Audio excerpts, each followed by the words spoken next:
This is Democracy Now!, democracynow.org, The War and Peace Report. I'm Amy Goodman with Nermeen Sheikh. In Portugal, hundreds of far-right activists gathered Saturday for the annual Remigration Summit, advocating for the mass deportation of immigrants. Former U.S. Border Patrol Commander Gregory Bovino and white nationalist leader Jared Taylor were VIP guests alongside elected officials from Germany's far-right anti-immigrant AfD party and Spain's Vox. Other attendees included Stefano Forte, president of the New York Young Republican Club. In an interview ahead of the event, Greg Bovino cited Nazi Germany's lead general, Erwin Rommel, as an inspirational figure. At the summit, Bovino said, quote, "If there is inspiration gained from the U.S. Border Patrol model and method, then fantastic." Gregory Bovino led the Trump administration's militarized immigration crackdowns in Chicago, Los Angeles, and Minneapolis. Earlier this year, he appeared in Minneapolis wearing a long olive wool overcoat that some online observers likened to, quote, a Nazi cosplay coat. California Governor Gavin Newsom's social media press account called it Nazi-coded. Bovino was eventually removed from his position in January after immigration agents under his command killed 37-year-old VA nurse Alex Preti in Minneapolis. Preti was shot dead 2 weeks after an ICE agent fatally shot Renee Good in Minneapolis. During an interview outside the so-called Remigration Summit in Portugal, Bovino criticized the Trump administration. The base is not very happy now over what's happening immigration-wise. They voted for mass deportations. Mass deportations are not occurring. There are no mass deportations occurring in the United States right now.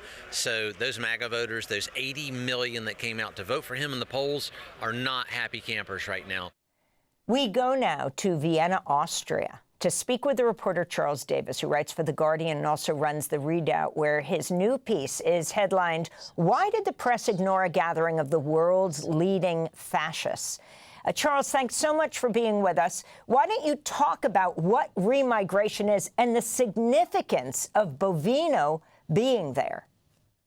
Yeah, so remigration is basically the policy response to the Great Replacement conspiracy theory. And the Great Replacement conspiracy theory, as I think, unfortunately, a lot of your viewers will already know about, is the idea that there's like a global elite plot, typically by Jews, to replace white Europeans and white North Americans with immigrants via mass migration. So remigration was a term that was popularized a few years ago by an Austrian activist named Martin Sellner. He's also the guy who helped popularize the Great Replacement conspiracy theory.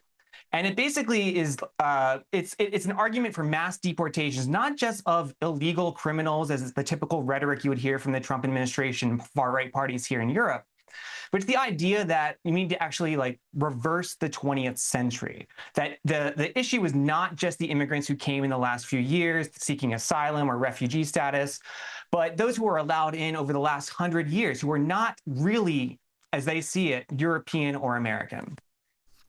And Charles, could you explain why you mentioned earlier, why is this remigration idea attributed to Jews, this global plot? Well, actually, yeah, in my original piece that I wrote last week, I spoke to a professor at the University of Vienna named Daniel Sharp, who explained that this is basically rooted in Nazi ideology. Like the idea, specifically, let's talk about Germany and Austria, the idea that certain people were not German and Austrian, despite the fact that they had lived in this area for hundreds of years, despite the fact that they had citizenship. That was very much the Nazi idea. And in fact, remigration back then, before it became the Holocaust, was the idea that we would expel Jews to places like Madagascar. So when it's popularized now, like, I mean, this is why it caused such a controversy a few years ago when Martin Sellner was meeting with members of Alternative for Deutschland. In 2023, the German outlet Corrective reported that there was a secret meeting in Potsdam between Sellner and leaders of the AfD. And that caused national protests because Germans know their history, right? They know what happens when you start saying certain Germans are more Germans than others. than others. And I think what is so alarming about this summit is that these people, including the AfD lawmakers that attended this, AfD lawmaker Lena Korta, and the AfD press that showed up to give her a platform, they're now doing it out in the open. And I think that is maybe one of the lessons they've learned from Donald Trump. They've been both emboldened and empowered by him. And they've also learned that the way you get away with this kind of stuff and get away with this kind of crazy conspiratorial and policy of ethnic cleansing, which I think you can call remigration, the way you get away with it is not by having secret meetings that the press can then expose. You just do it out in public and you say, there's nothing scandalous here. We're doing this out in public. We're organizing on Facebook. In fact, that's where I first learned about this summit.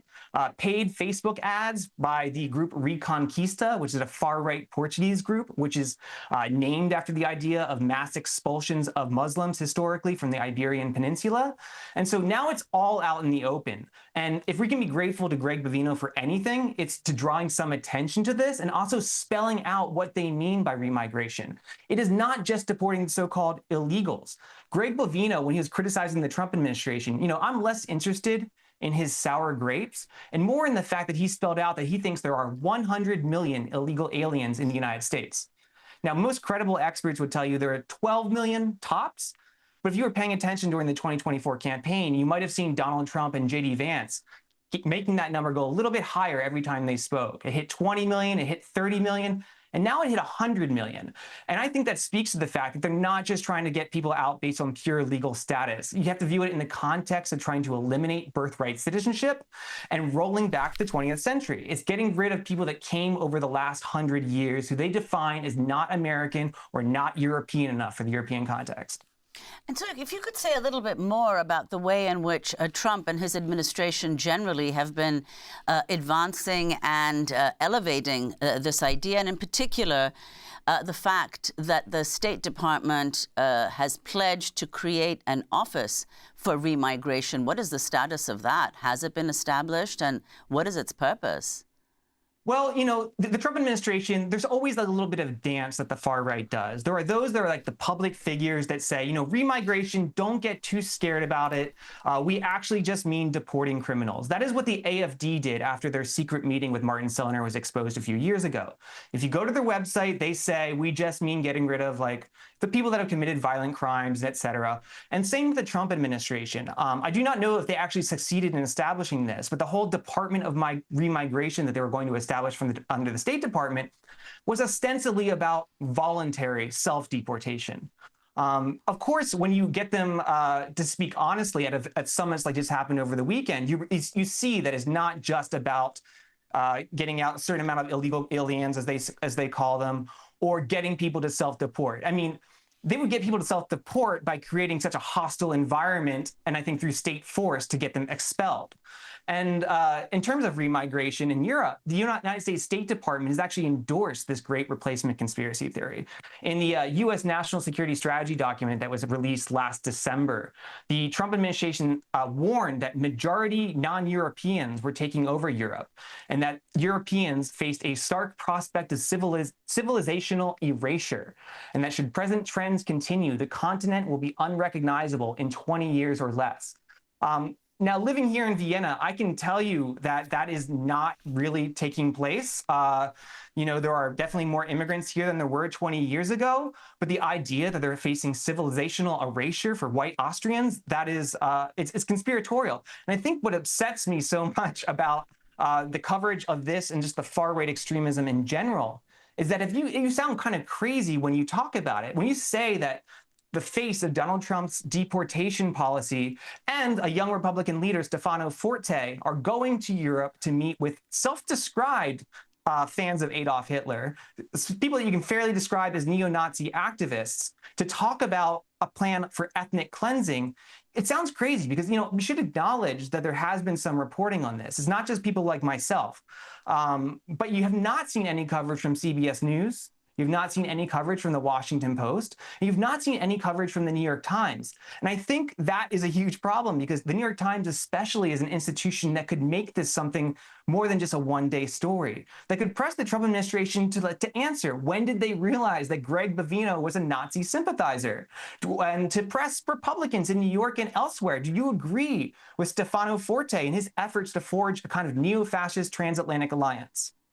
So I want to ask you more about Bovino and why people should care since he has been ousted.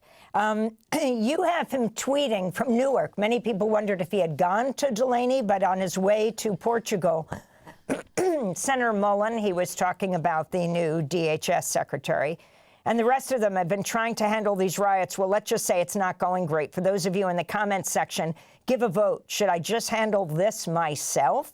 Those agents' lives are at stake due to this inaction.